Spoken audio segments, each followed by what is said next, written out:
Hello friends, good morning. स्वागत है आपका हमारे यूट्यूब चैनल रिकैम साइंस में।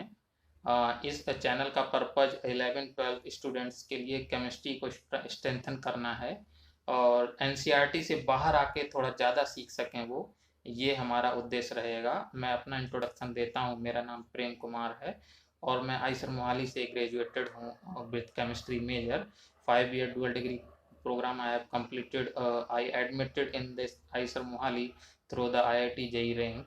So finally, now I am starting for those students who want to develop more about the organic chemistry beyond the NCERT books. So let's start. हम लोग बाईलैंग्वेज चलेंगे ताकि अपने हिंदी मीडियम के छात्र भी जुड़ सकें और इंग्लिश मीडियम के छात्र भी जुड़ सकें।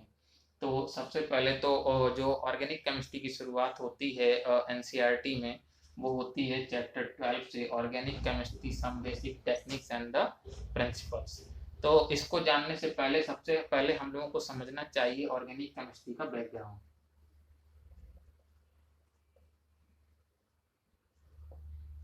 ऑर्गेनिक केमिस्ट्री के बैकग्राउंड को जानने से पहले हम लोगों को समझना चाहिए कि उससे पहले था क्या। उससे पहले सिर्फ इनऑर्गेनिक केमिस्ट्री हुआ करती थी और जब बाद में ऑर्गेनिक केमिस्ट्री के प्रोडक्ट्स देखे जाने लगे तो लोगों को ये जो सिंथेसाइज किए जाते थे ऑर्गेनिक केमिस्ट्री के कंपाउंड्स, वो यूजली लिविंग ऑर्गेनिज्म से सिंथेसिस किए जाते थे। जैसे प्लांट से डाई बनाने का काम होता था, जो एजो डाई बनती है, और यूजली और भी कई प्रोडक्ट्स थे जो लिविंग ऑर्गेनिज्म से, प्लांट से, फैट से, जैसे कि क्रीचर होते हैं, मराइन एक्वाटिक लाइफ होती है, उससे भी जनरेट होते थे।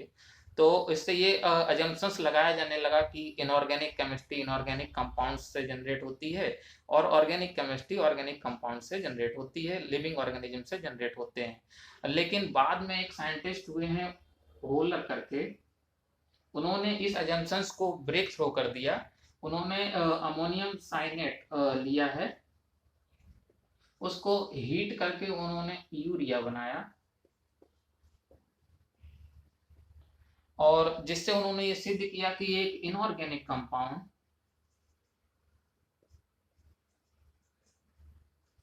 Can also generate organic compound.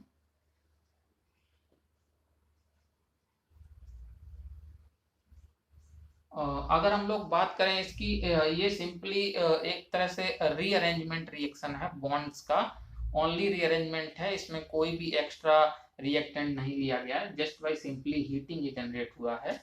तो ये एक्सपेरिमेंट, ये रिएक्शन और होलर की ये ब्रेक थ्रो को कर देती है कि जंक्शंस को तोड़ देती है कि ऑर्गेनिक ऑर्गेनिक से जनरेट होता है। इनके बाद में ये होने लगा कि इनऑर्गेनिक केमिस्ट्री से, इनऑर्गेनिक कंपाउंड से भी ऑर्गेनिक कंपाउंड जनरेट हो सकते हैं और ऑर्गेनिक कंपाउंड से भी इनऑर्गेनिक कंपाउंड जनरेट हो सकते हैं। तो ये एक महत्वपूर्ण बात है जो हम लोगों को ध्यान में रखनी चाहिए ऑर्गेनिक केमिस्ट्री के बैकग्राउंड के बारे में। अब हम लोग बात कर लेते हैं थोड़ी सी ऑर्गेनिक कंपाउंड्स। जैसा कि हम लोग देखते हैं कि सारी की सारी ऑर्गेनिक केमिस्ट्री एक एलिमेंट है कार्बन, इसके चारों ओर घूमती है। ये एलिमेंट पी ब्लॉक का एलिमेंट है। पी ब्लॉक में ग्रुप 14 का एलिमेंट है। ग्रुप 14 में अगर हम बात करें,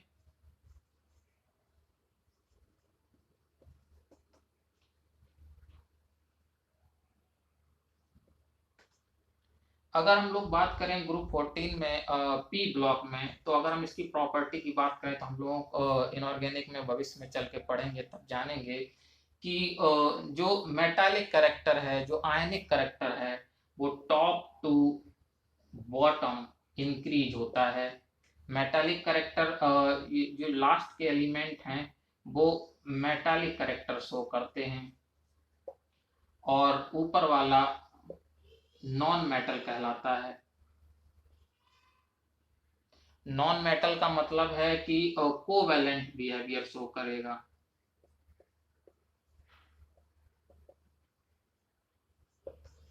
और मेटलिक बॉन्ड्स जो होते हैं यूजली आयनिक बॉन्ड ही होते हैं, बट डिफरेंट टाइप के, इसीलिए इनको एक स्पेशल नाम दे दिया जाता है कि मेटालिक बॉन्ड्स। और इसी तरह से अगर बीच के एलिमेंट हम लोग देखेंगे तो मेटालॉइड के रूप में आते हैं। इसमें नॉन मेटालिक करेक्टर सबसे ज्यादा होता है SI में, और मेटालिक करेक्टर कम होता है। जर्मेनी ये जो G है इसमें मेटालिक करेक्टर ज्यादा होता है और नॉन मेटालिक करेक्टर कम होता है। तो ये कुछ ऑब्जर्वेशन है जो हम लोगों को पता होनी चाहिए अगर हम लोग बेसिक ऑर्गेनिक केमिस्ट्री शुरू करने चाहते हैं और उसकी केमिकल रिएक्शंस को समझना चाहते हैं। तो इन सब चीज़ों से एक चीज़ कंफर्म हुई हमें कि जो कार्बन है वो ग्रुप 14 का एलिमेंट है। इसका कॉन्फ़िगरेशन है 1s2 2s2 2p2। Outer most में 4 इलेक्ट्रॉन है और ये नॉन मेटल है।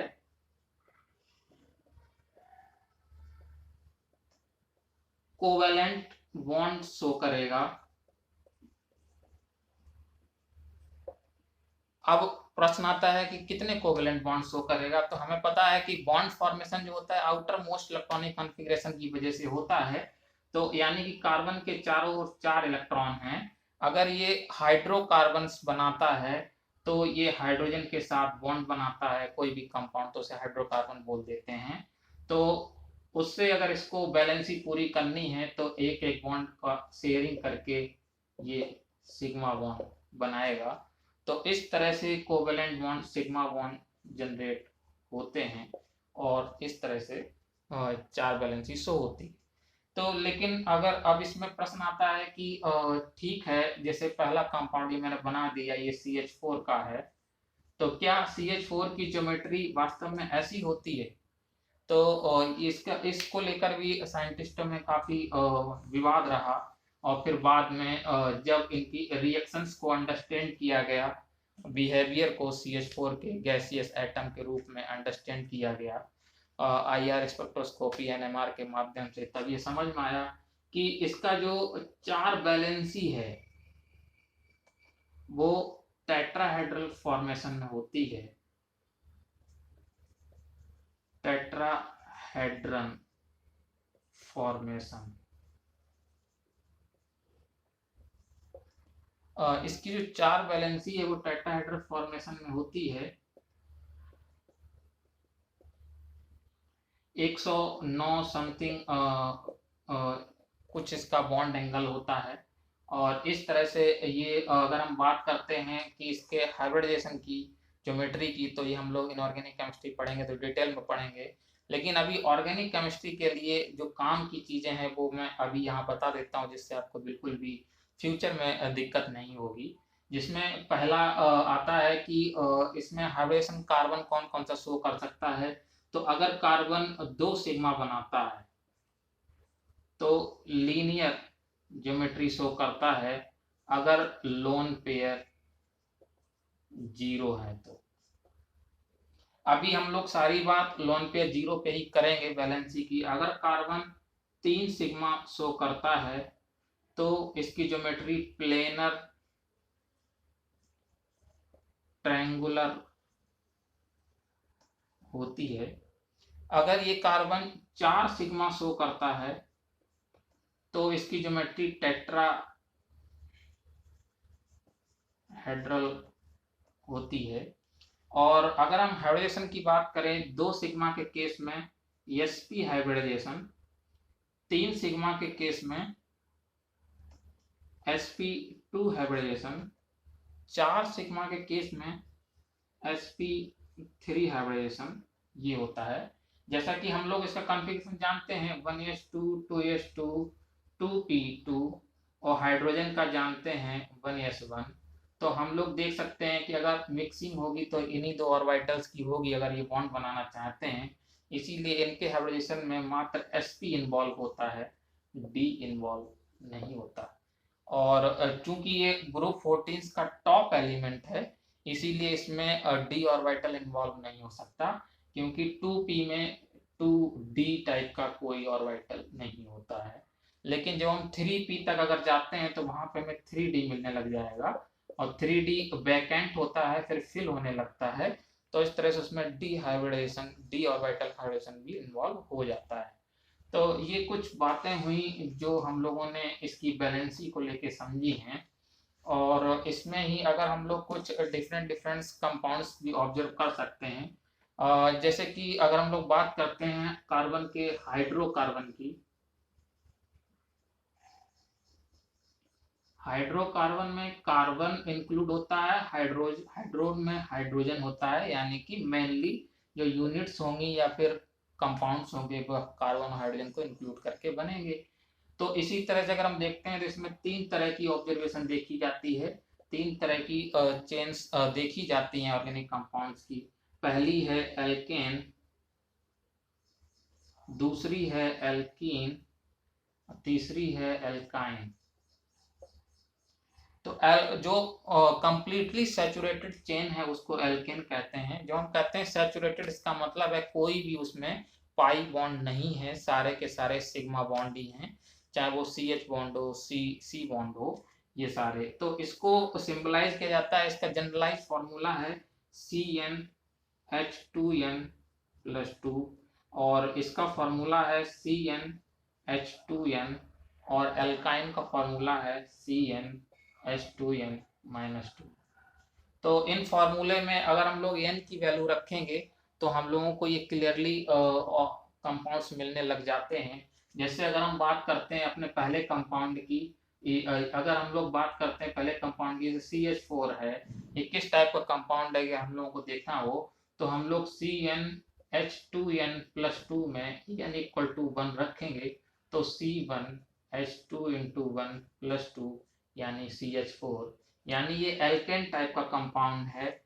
और एल्केन में जो एल्क है उसको n से सिंबलाइज करते हैं, यानी कि n=1, n=2, n=3, यानी 1 पे हो जाता है मेथ, फिर ये होता है एथ और फिर ये होता है प्रो।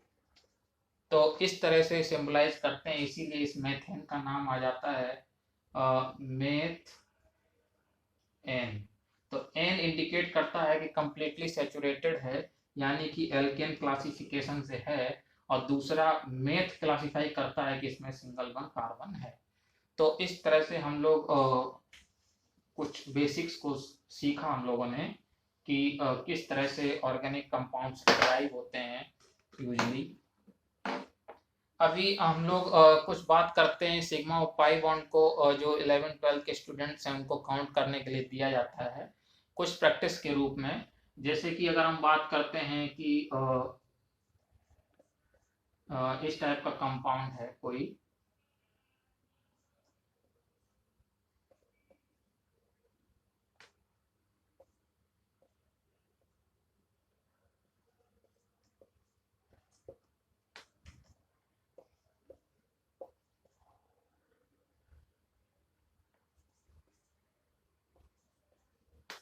और अगर हम कहते हैं कि बताइएगा कि इसमें कितने सिग्मा हैं, how many sigma and pi bond there, तो इसमें हम लोग काउंट कर सकते हैं कि एक ये डबल बॉन्ड, एक पाई बॉन्ड काउंट करता है, दूसरा डबल बॉन्ड दूसरा पाई बॉन्ड काउंट करता है, तो टोटल 2 पाई बॉन्ड हैं।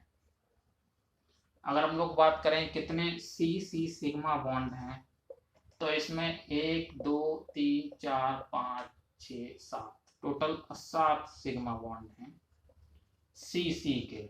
अगर कोई हमसे कहता है कि सी एच के कितने सिग्मा बॉन्ड हैं, तो सी एच के सिग्मा बॉन्ड काउंट करने हो तो 3 इसके हो गए, 2 इसके 5, 5 2 7, 7 2 9, 9 2 11 और 11 3 14, 12 13 14। तो यानी कि जो अपना सिग्मा बॉन्ड्स आए हैं वो है टोटल 14। तो इस तरह से हम लोगों को आइडिया रहता है और इस तरह से हम लोग उसके टोटल सिग्मा और पाई बॉन्ड बता सकते हैं। तो ये इस तरह से अनसैचुरेटेड कंपाउंड है क्योंकि इसमें पाई बॉन्ड है। अगर इसमें कोई भी पाई बॉन्ड ना होता तो ये कंप्लीटली सैचुरेटेड बॉन्ड होता, फिर हमें यहाँ पे CH3 करना पड़ता और एक H यहाँ देना पड़ता। तो इस तरह से अगर हम लोग देखेंगे तो ना अब ये कंप्लीटली सैचुरेटेड कंपाउंड है, यानी कि इसमें कोई भी पाई बॉन्ड नहीं है। तो हमें इन टर्म को सैचुरेशन, अनसैचुरेशन, सिग्मा, पाई और इसके ज्योमेट्री के बारे में काफ़ी क्लियर होना चाहिए, और तभी हम आगे कुछ सफलता प्राप्त कर सकते हैं इसमें। तो अगर हम लोग बात करते हैं कि क्लासिफिकेशन की कुछ, तो क्लासिफिकेशन हम लोग देख सकते हैं कि ऑर्गेनिक कंपाउंड्स जो हैं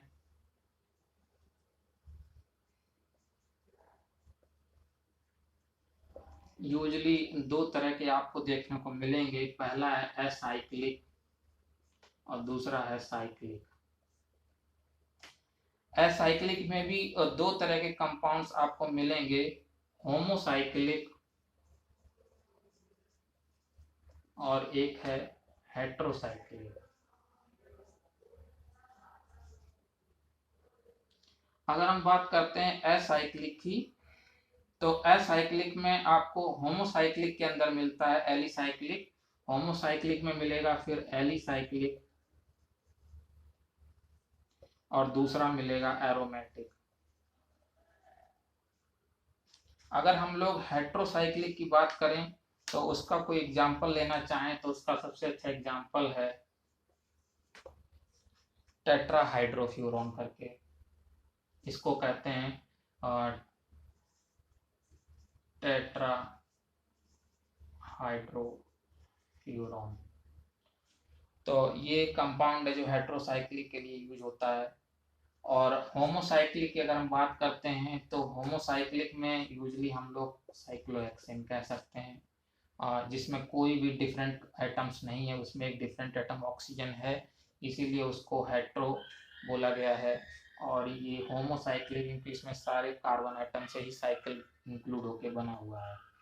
और अगर हम बात करते हैं इसमें भी सैचुरेशन अगर आ जाता है तो सैचुरेशन के भी कई प्रकार हैं। जैसे एलिसाइक्लिक की अगर हम बात करते हैं तो एलिसाइक्लिक में जिस तरह से कोई भी सिंगल बॉन्ड आ जाएगा अंदर या डबल बॉन्ड आ जाएगा, बट एरोमेटिसिटी नहीं होती है। लेकिन अल्टरनेट डबल बॉन्ड जब किसी रिंग में आ जाते हैं तो उसमें एरोमेटिसिटी आ जाती है, इसीलिए उसको एरोमेटिक कंपाउंड्स के रूप में जाना जाता है।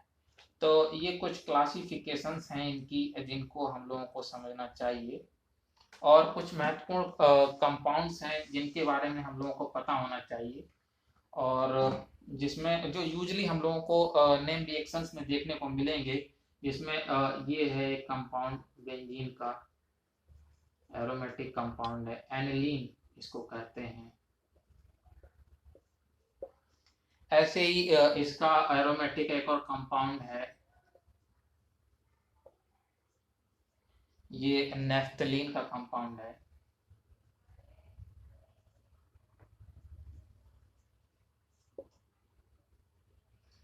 इसी तरह से अगर हम लोग बात करें कि एक कंपाउंड और है ट्रोपोलोन करके है, देखिएगा ऑर्गेनिक कंपाउंड है, कभी कभी ऑप्शंस में ये दिया रहता है डिफरेंट डिफरेंट सिचुएशंस में, इस तरह का कंपाउंड है। इसी तरह से अगर हम बात करते हैं फ्यूरॉन की, तो एक कंपाउंड है वो किस तरह से होता है, ये फ्यूरॉन है, फ्यूरन। तो ये लोन पेयर है, इसमें इन्वॉल्व है एरोमेटिसिटी के लिए, तो ये एरोमेटिक कंपाउंड है। इसी तरह से अगर हम बात करें कि ऑक्सीजन की जगह अगर हम सल्फर लगा देते हैं तो वो थायोफीन बन जाता है,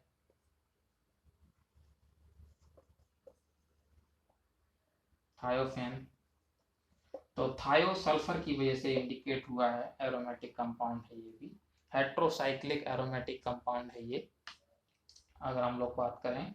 इसी तरह से एक महत्वपूर्ण कंपाउंड और है जो यूजली हम लोग रिएक्शन में सॉल्वेंट की तरह भी कभी कभी यूज करते हैं, वो है पिरिडीन। इसका लोन पेयर जो है वो रिंग में इन्वॉल्व नहीं होता है, ये हम लोगों को विशेष ध्यान रखना है, आगे भविष्य में जब हम लोग फ्यूचर में ऑब्जेक्टिव क्वेश्चन करेंगे तो हम लोगों को इस चीज़ का ज़रूरत पड़ेगा। तो इस तरह से, और एक महत्वपूर्ण कंपाउंड है, आप ऑर्गेनिक कंपाउंड्स की इम्पोर्टेंस को इस बात से समझ सकते हैं। जो हम लोग एस्पिरिन खाते हैं, डिस्प्रिन में जो कंपोजिशन का फॉर्मूला होता है ऑर्गेनिक का, वो एस्पिरिन का ही होता है। एस्पिरिन का कंपाउंड आप देख लीजिएगा, ये एक एरोमेटिक कंपाउंड है जिसमें यहाँ पे कार्बोक्सिलिक की फंक्शनैलिटी होती है, और उसके बाद में फिर यहाँ पे C डबल बॉन्ड O, और उसके बाद में एमी एसिटो ग्रुप ये लगा होता है। तो ये जो कंपाउंड है वो एस्पिरिन का है।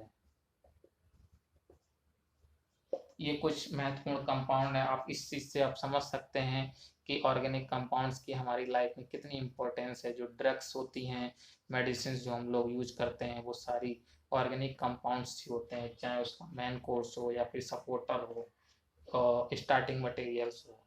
तो इस तरह से काफ़ी कंपाउंड्स हैं ऑर्गेनिक के, लेकिन ये जो कंपाउंड्स हैं वो कंपाउंड मैं बता रहा हूँ जो यूजली हम लोग ऑर्गेनिक केमिस्ट्री की ऑब्जर्वेशन में देखते हैं, जिसमें एक है क्रिसॉल करके। क्रिसॉल आपकी एनसीईआरटी में दिया है। OH फंक्शनैलिटी होती है टाउलिन के ऊपर, तो ये कहते हैं क्रिसॉल। ऑर्गेनिक केमिस्ट्री में अगर एरोमेटिक कंपाउंड की बात करते हैं, तो जैसे मान लीजिए हमने यहाँ पे कोई फंक्शनल ग्रुप लगा दिया है, तो उसके जो बगल वाली पोजीशन होती है वो ऑर्थो होती है,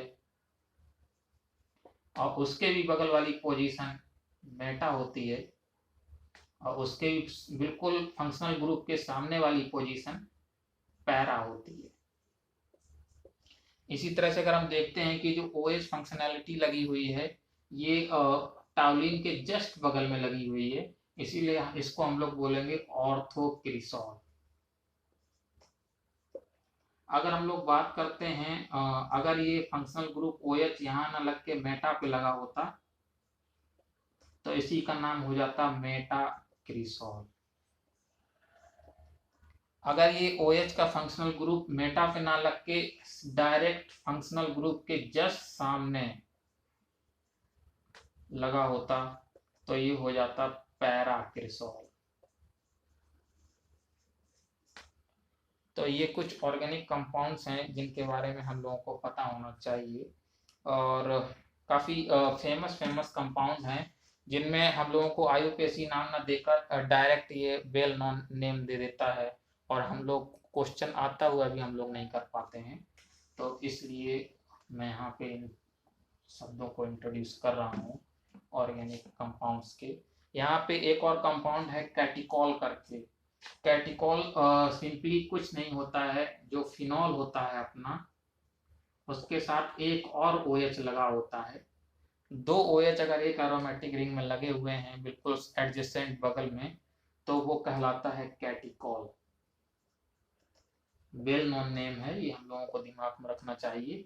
और चूंकि ये ऑर्थो पोजीशन पे है, इसीलिए इसको O कैटिकॉल कहते हैं। इसी तरह से मेटा कैटिकॉल, पैरा कैटिकॉल भी बनाए जा सकते हैं OH को शिफ्ट करते हुए। तो ये कुछ बातें हुई जो हम लोग बात करते हैं। और यहीं पे अगर हम ये तो एडजेसेंट पे OH लगा है, अगर यहीं पे एरोमेटिक कंपाउंड्स में OH एक पोजीशन छोड़ के यहाँ लगा हो, तो वो कहलाता है रिसॉर्ट फिनॉल करके। इसका नाम है रिसॉर्ट फिनॉल। तो ये भी चेंजेस होता रहता है, ये तो यहाँ पे लग सकता है या फिर यहाँ पे लग सकता है। तो इस तरह से इसके दो ही रिसॉर्ट फिनॉल के दो कंपाउंड्स ऑब्जर्व किए जाते हैं। और ये कुछ बातें हैं जो हम लोगों ने इस लेक्चर में सीखी हैं। आप लोग फीडबैक देके हम लोगों को बताइएगा कि आपको ये वीडियो कंटेंट कैसा लगा, जो कि मेरा फर्स्ट अटेम्प्ट है। आप लोगों के फीडबैक से ये वीडियोस इम्प्रूव होंगे one by one according to your demands. और आप लोग सब्सक्राइब, कमेंट और बेल आइकन जरूर दबाइएगा।